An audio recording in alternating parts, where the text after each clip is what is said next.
우리가 관 안에 묻고 싶은 모든 것들. 슬퍼하는 사람을 이용해 먹느니 차라리 관을 공짜로 주겠다고 한때 말한 적이 있는 장의사가 나중에 주간 고속도로 옆의 광고판을 차지했다. 하얀 비키니를 입은 가슴이 풍만한 10대 위에는 빅스비가 만드는 더 나은 몸, 빅스비는 가명이라고 적혀 있고 도시권에 있는 그의 영업장 몇 곳에 전화번호가 적혀 있었다. 내가 이 이야기를 하는 것은 좋은 날도 있고 나쁜 날도 있다는 주장을 뒷받침하려는 것이다. 위대한 인물 다수에 대해서도 같은 이야기를 할 수 있다. 나는 지금 해밍웨이의 에즈라 파운드에 대한 의견을 생각하고 있다. 에즈라는 반은 옳았다. 그는 틀렸을 때는 심하게 틀렸기 때문에 그것을 아무도 절대 의심하지 않았다.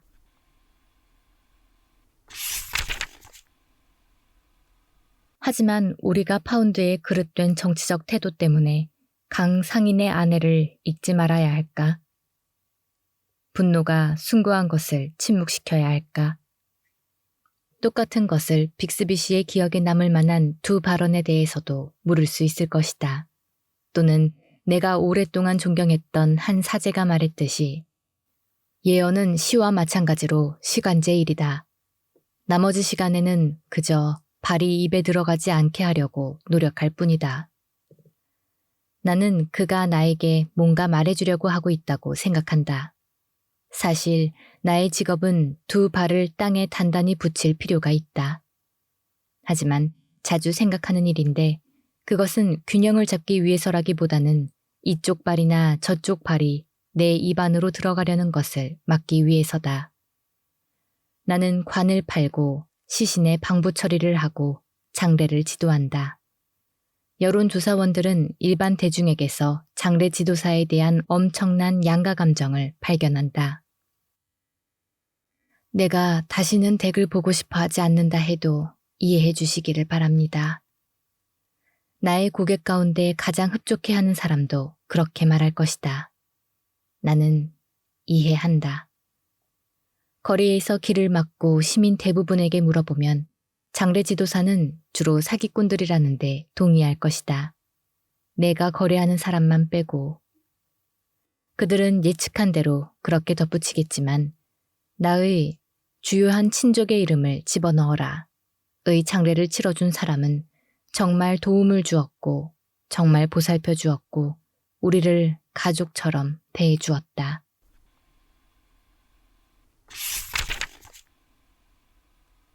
이런 경향, 즉 전체 집단은 혐오하는 반면 특정 구성원은 받아들이는 경향은 인간의 큰 특권 가운데 하나다. 선생과 의사도 그렇고 성직자와 상원 의원도 그렇다. 시간에 대해서도 대체로 같은 말을 할 수 있다. 인생은 역 같아. 우리는 말한다. 하지만 이런 순간도 있었지. 인종 집단도 마찬가지다. 나의 가장 친한 친구들 가운데 몇 명은 소수자를 집어넣어라. 또는 성별에 대해서도 성별을 집어넣어라. 란 그들하고 함께 살 수도 없고 그들 없이 살 수도 없고 말이야. 물론 전체로 보나 특정 인물로 보나 구원의 여지가 없고 그냥 그렇게 놓아두는 것이 우리에게도 좋은 부류. 지금 머릿속에서 변호사, 정치가 세무서원을 생각하고 있다. 의 구성원도 있다. 아는 악마가 모르는 악마보다 낫다가 우리가 정치에 관해 할 수 있는 가장 좋은 말이다. 우리 가운데 누가 멋진 이혼 변호사를 원하거나 세무당국과 관련하여 한 가지라도 좋은 기억이 있는가? 정말이지. 하지만 관과 시신과 장례로 돌아가자. 관이 문제가 될 때 나는 매우 조심스럽다. 나는 사람들에게 그들이 해야 할 것이나 하지 말아야 할 것을 말하지 않는다. 그것은 건방진 것이며 사업에도 나쁘다. 나는 사람들에게 그들을 천국에 들여보내거나 들어가지 못하게 막는 것은 하나도 없다고 말한다. 왕자를 개구리로 바꾸거나 아쉽게도 그 역으로 만들 것은 없다. 그간의 방치를 보완해줄 관도 없고 진정한 사랑, 명예로운 행동, 애정을 감추는 관도 없다.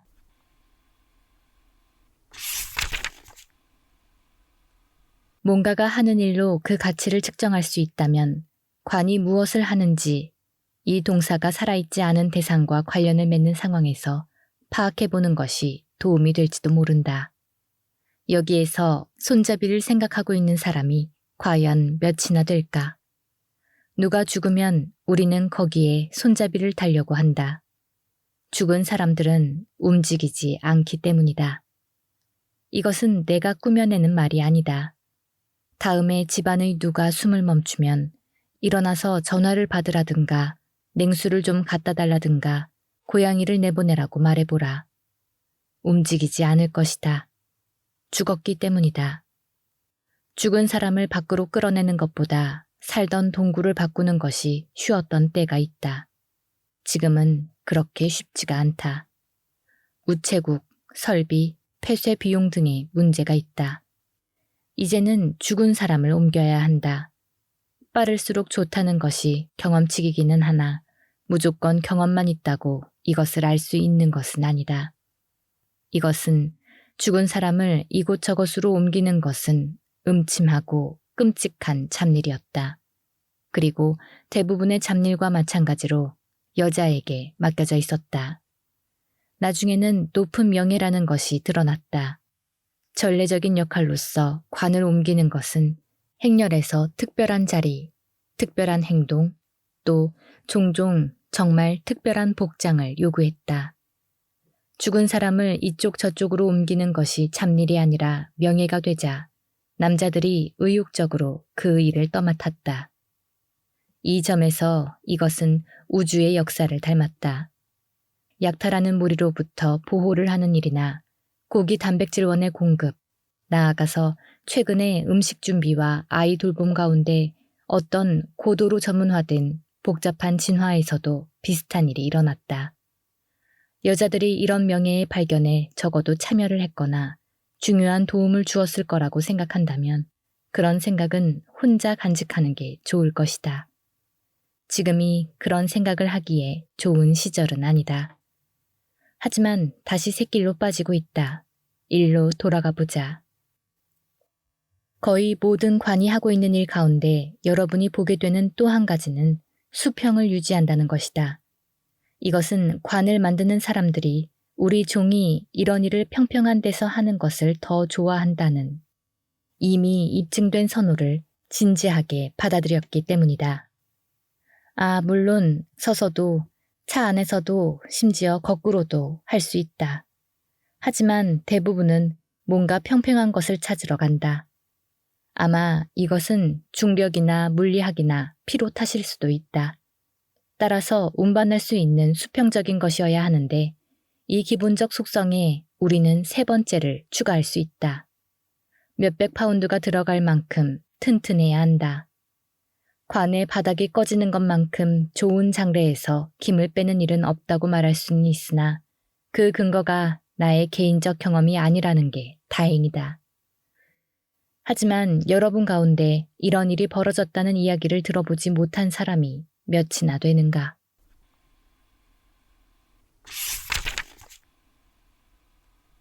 우리가 아주 익숙한 말에 관한 말. 널은 좁은 팔각형 녀석들이다. 대부분 목재이며 정크푸드 시대의 도래 이전 인간 형체에 멋지게 상응한다. 위와 아래가 있고 이 둘을 결합하는 나사들은 종종 장식적이다.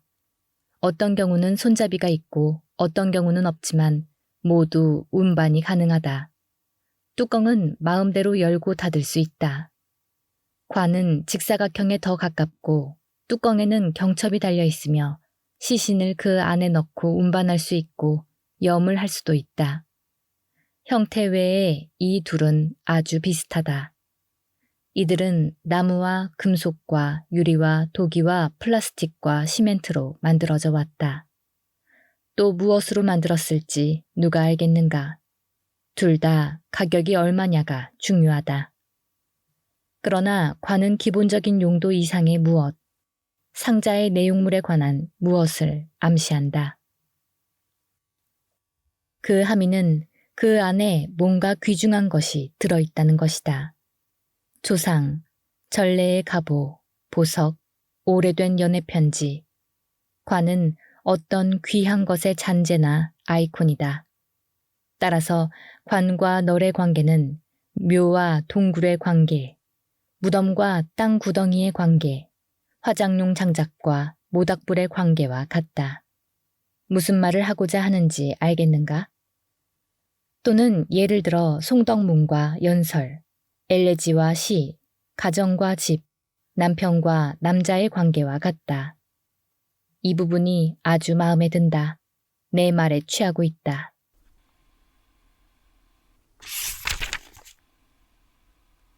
핵심은 관은 그 안에 들어가 있는 것에 관하여 뭔가를 가정한다는 점이다.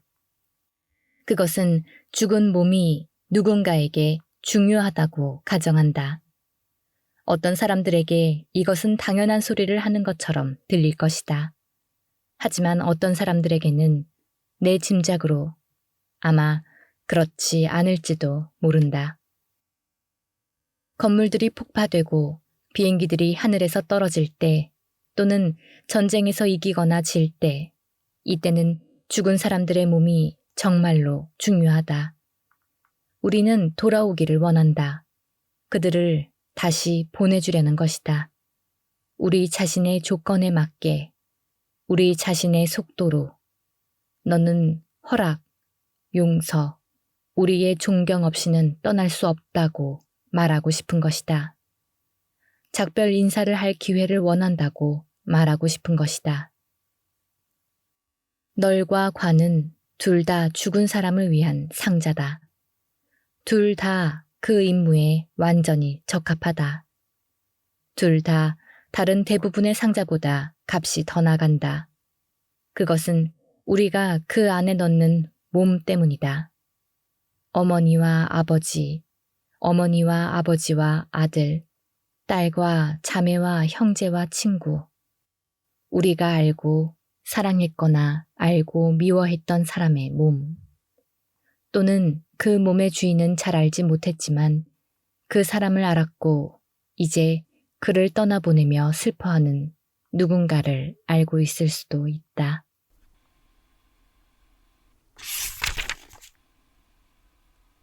(1906년) 독일 이민자의 아들 존 힐렌브란트는 인디애나주 남동부 베이츠빌에서 망해가던 베이츠빌 관 회사를 샀다.